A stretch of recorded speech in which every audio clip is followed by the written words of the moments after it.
Yes, sir. Yes, sir. Yes, sir. Yeah, yeah, yeah. Lil Brunson back at you with the back at you, and I'm the best reporting on the Eagles. This gonna be a light. This gonna be a late recap. You know what I mean? I hope y'all catch wind of this in the morning. I know most of y'all are tired from the game, but I wanted to get this one off my chest right now. Listen, the Philadelphia Eagles improved to 8-0. You know what I mean? We improved to 8-0. We know what that means. It's the first time in franchise history that our team has gotten off to an 8-0 start. Very, very exciting times if you're a Philadelphia Eagles fan. Now, I want to remind you guys of something. With being 8-0, that means that you're going to get everybody's best shot week in and week out. The 1-5-1 Texans are a professional football team. Let's get that out the way right now. They're a professional football team. Now, there was some holes in the defense that I'm worried about in the run game. You know what I mean? The Texans did put up 14 points in the first half. It was 14-14 at halftime. They only finished the game with 3 points. Um, the adjustment to the run game was a little worrisome, but we could worry about that later on down the line when it's time to play better teams. But the run was keeping these guys in the game. When you got a team that could run and a team that can, is a little better with a better quarterback, it could be bad for you. It could be bad for you. Javon Hargrave had himself a day. Garner Johnson leads the league in interceptions now. AJ Brown got another touchdown. Jalen Hurts threw 6 incomplete passes today. You know what I mean? He was 21 for 27, 243 yards, 2 touchdowns. Dallas Goedert, 100 yards receiving today. Don't let nobody trick you into believing that we struggled. You know what I mean? Don't let nobody trick you into believing that the Philadelphia Eagles struggled against the Houston Texans. Don't. And even if we did struggle, it wasn't because of the quarterback. Let's get that out of the way. You know what I mean? Don't let nobody trick you into believing we struggle. You got to understand some things. You got to understand that we just had a game 4 days ago. We're in a short week, and we traveled to this game that's on a short week. Very limited practice. Dudes didn't get to do all the physical therapy they usually do during the course of the week. Stuff like healing, getting your body right, sitting in the ice tub, stretching. They didn't get to do all of that. Right after the Pittsburgh game, I think we was hopping right on the bikes, starting the recovery process because we know we got a short week. These are athletes. They look slow. You know what I mean? They look a little sluggish today. Coaching looked a little off sync. Kelsey was a little off sync. Some of his snaps were, a little crazy. You know what I mean? We were getting beat off the edge, quite a lot today by the same guy. You know what I mean? I've never heard of this guy before. He was beating us off the edge. He beat Lane. Lane never really gets beat. He beat Mailata. So I think it was just an off day for the team in general.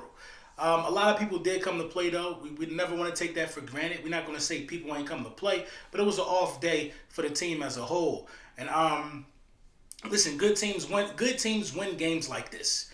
You're 8-0. There's nothing nobody could say. You ain't take your first loss. If you would have lost to the Texans tonight, in my opinion, I would have had to question myself if we was for real or not. There's some L's you're just not supposed to take. I feel like L against Kenny Pickett and L against Davis Mills, those are L's you're not supposed to take. They could catch somebody else slipping, but it won't be us. We too good of a defense. You know what I mean? Now, it is a big Mojo Thursday. Big Mojo in the building, man. Mojo, myself, and Trey Thomas have partnered, you know what I mean, to bring guys, a weekly analysis of the Mojo app, players that we're interested in, and we also talking a little bit of birds. We're gonna sprinkle that in as well too. I want to say a huge shout out to Trey, man. Huge shout out to Trey Tom. Just huge shout out to Trey, man. You know what I mean? It was amazing to pick the brain of a 3-time Pro Bowler, second team All Pro, Philadelphia Eagles legend, man. Trey Thomas is just one of those guys, man. Growing up as a kid, one of them guys that I always looked at. So, without further ado, this is episode 1. You know what I mean? Yes, sir. Yes, sir. It is a Mojo day, a Mojo Thursday, actually. And I got, one of my favorites in the building. We're going to talk about some Mojo stuff. 3-time Pro Bowler, second team All Pro, Trey Thomas of the Philadelphia Eagles. One of the best, man. One of the best to put on the green, man. How you doing, Trey? What you got going on, man? I'm fantastic. I'm just down here hanging out in my basement, getting ready to watch this game. I got a bottle of Miyomi with me today. I like to drink a little red wine every now and then. It's medicinal wine, Okay. Kind of helps keeps the blood flowing. So I like to do a little medicinal wine while I'm watching the game. So that's what I'm doing right now.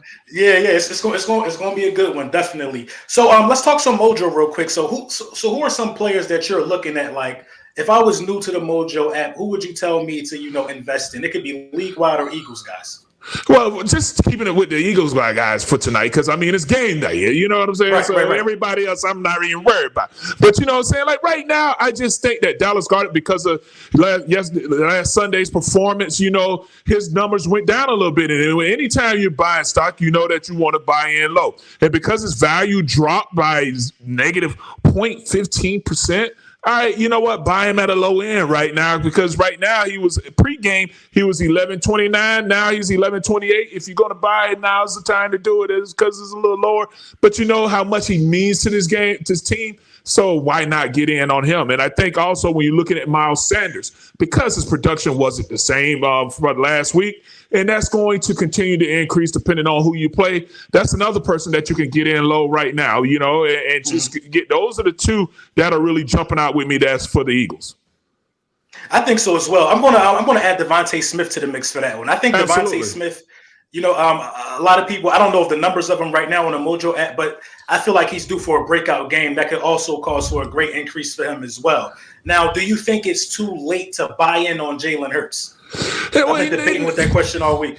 Yeah. Well, because right now they have Jalen Hurts sitting at around what? I'm just looking at my notes here. He's at $52.54. I mean, look at what Tom Brady was a couple weeks ago. He was at 100.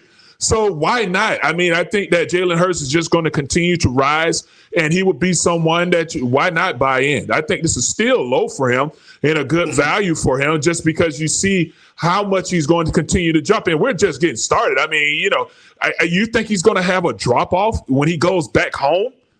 No, I know. Absolutely not. You know what I mean? And then we have such a favorable schedule going down towards, the end of the season. I think you're absolutely right. He's only going to get better. So Jalen Hurts is one for me. Devontae Smith is another for me. I'm kind of looking at, I'm looking at Kenneth Gainwell, as a guy that I want to buy in because, just somebody I could hold on to for the future. I feel like Kenneth Gainwell is going to have an explosive year sometime down the line, but we're running like a well-oiled machine. So, you're right on with some of your picks, and I agree wholeheartedly. You know what? The one that I like about with Gainwell, though, just because he's a third down back for us, and then his production that he can give, like if you need a punt returner or a kick returner, he's one of those guys that can do that as well. So I think he brings value in a lot of different ways. Right, and I'm looking at his chart right now. He has been up and down. That's mostly because of the playing time that he's getting. But at $5, man, I think I'm about to buy me some Gainwell tonight. You know what I mean? I mean, it just makes perfect sense. So the game. So we do have this game tonight. Speaking, from your perspective, a guy that's played on the 2014, about regular season success for sure. Like, what do you think the mindset is going into this game for the Philadelphia Eagles, especially against an opponent that you should beat? Yeah, go in and take care of business right away, and let's get on out of there. With everything that's going on with football and baseball, the Phillies are playing the Astros, and now, Jalen Hurts is going back home. Let's go ahead, get home, take care of business, and let's get out of there as quick as possible because you just had a quick turnaround, playing on Sunday, coming back Thursday night and having a game. You want to go in there, take care of business. Your leaders and everybody hold each other accountable. Go in there, take care of business, and let's get on out of there. And let's get back so you can start this little mini bye week that they're about to have moving forward. I agree, man. Like I'm concerned with, just getting out of there as injury-free as possible. This is a game you should definitely take care of business in. I don't expect many people to even be at this game personally because you do have, the Phillies and the Astros going at it. But this is definitely going to be a game that I'm watching. I watch every Eagles game, so I'm going to be interested regardless, man. So so you don't have any guys outside the league. What do you think about Damian Pierce? Now, I asked you about the running back. Go ahead. No, I think he's a really good running back. I think that when you look at him, he's extremely explosive. He has some talent, has some shake on him. Now, he did come to go out of UF. You know what I'm saying? I'm a Florida State guy, you know what I'm saying? So, but I won't hold that against him. Right now, it's not where you're from, it's where you're at. But I think that, he's definitely a young talent that's going to continue to rise. I think as their offensive line gets better, you will see a little bit more production out of him. But right now, I think that you have to look at what's in front of him that's going to make him better. Because once that offensive line gets a little better, you'll see a lot more production out of him. Yeah, I definitely see the potential, and I definitely see, a reason why I definitely would buy in on him as well. He's one of the guys that I bought in on early. As soon as I found out he was going to get some of those number one snaps, I'm like, yeah, this is a guy, that could potentially make me some money based upon where he's at, man. Listen, the Mojo app is just to speak about that a little bit, it's been like an eye opener for me because I'm a guy who's like, I'm into cryptocurrency, I'm into a bunch of different things, and this app just is crazy because it just branches all that into everything I do with the sports talk and stuff like that. So, this has just opened up a whole new world for me, man. Good. I'm glad you enjoyed it. Yeah. So Thursday night, Philadelphia Eagles, Houston Texans. Do you have any score predictions for us? Man, I don't do score predictions. I just think that we're going to come out of this and win. All I say is win or lose, and I think that we're going to come out of there. We're going to take care of business. I don't even know what the spread is right now for this game, so I think that this team right now, the way we're playing right now, especially just on the offensive side of the ball. I mean, I just went back and watched a couple of our games and just what's going on with that offensive line, man, is just ridiculous. Our offensive line is playing at a whole nother level when it comes to opening up holes for the run game and also with protection as well. You gave up 3 sacks in this last game, but a lot of it was just some interior stuff that can be corrected, coming off of a bye week. That's something that can be corrected.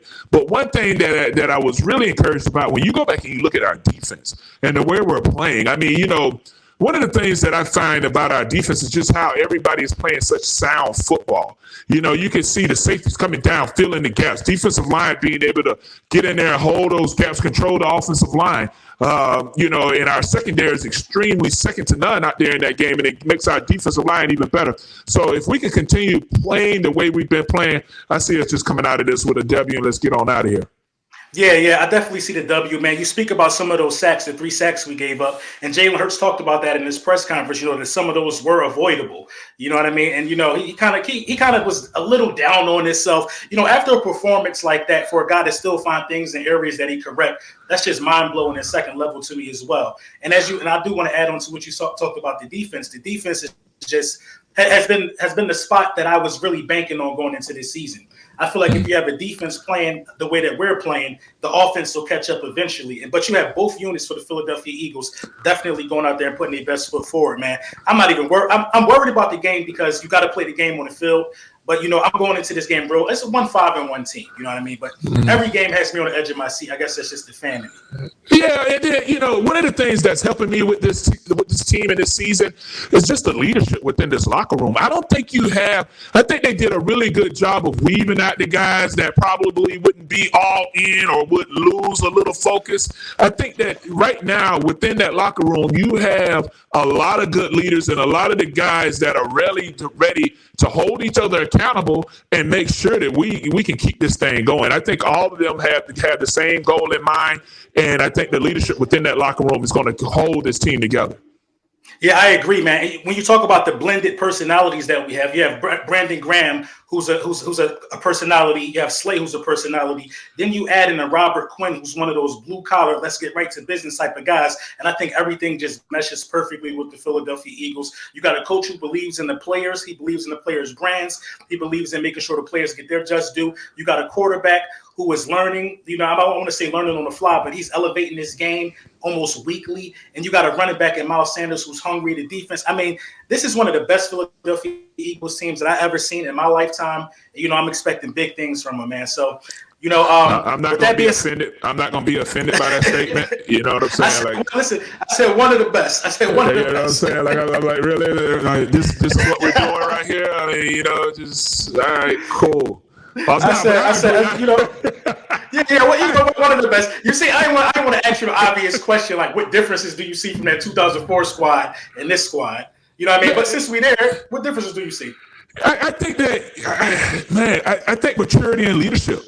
Okay. I think you see it a little bit more on this, man. Because when you're in it and you're playing, man, we were just out there having fun and just balling. I mean, right. I think that's the same thing on that side. But I think that these guys are a little bit more business, especially when you have an organization that's already gone the route and traveled the road to finally win that Super Bowl. That only helps when it comes to keeping everybody in the same mindset and keeping everybody in the right mindset. You've already gone that pace and won it. And I think that that's one of the things that made New England what it was, because you had so many guys that kept coming back and so many guys within that organization that understood the rhythm or the pace that's needed to make it to the final to the final game and to win it, I think that's something that really helps, and I think that's really going to help this organization as you continue to move forward. I agree, because then you start to see, the guys that mesh well with championship caliber teams. You start to look for those guys in free agency. You start to draft guys who you can mold into that. So that's a really good point. A lot of people don't point that out, that once you walk that road before, it's easier to walk it again because you learn some things on the road as well. Man, I cannot wait for the playoffs to start. I don't want to get too ahead of myself. I feel like we're already going to be a playoff team. But, Trey, it's been crazy. What games you went to this year? Have you went to any games? I have not been. I haven't been to any games yet. I was going to go to the Dallas game. Something came up. Man, I really nerd out when I watch a game. So I can't be around everybody, because when I sit down and watch a game, like, I have a stopwatch, I have my notepad, I have multiple colored pens. Like, I really geek out when I'm watching a game, So, like, I'm tracking how long it takes the quarterback to throw the ball. I'm tracking if we run into the left or right. It gets a little weird. And that's just how I watch a game, and it's every game. Listen, that's that Pro Bowler in you, man. That's that Pro Bowler in you. You got to look at the stuff that us regular fans don't see. Like, it gets a little weird. Like, I'm sitting up there, like, if we got beat by a stunt or something, I'm drawing up the stunt. Like, okay, we did this. Okay, we should have done it. That's why I kind of sit at home. I know that I'm going to go to the game when Hugh and Trent Cole get inducted into the Eagles Hall of Fame. But other than that, man, I like to sit in front of the TV because I can rewind it when I want to see. Like, I have a certain type of way that I like to watch the game.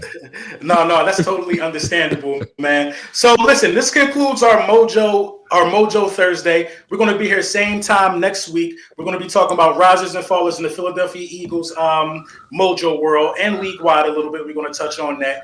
And, we're going to talk about the game that we got coming up, man. Where can we find you, Trey? Where your social media handles at? I know I'm following you on Twitter.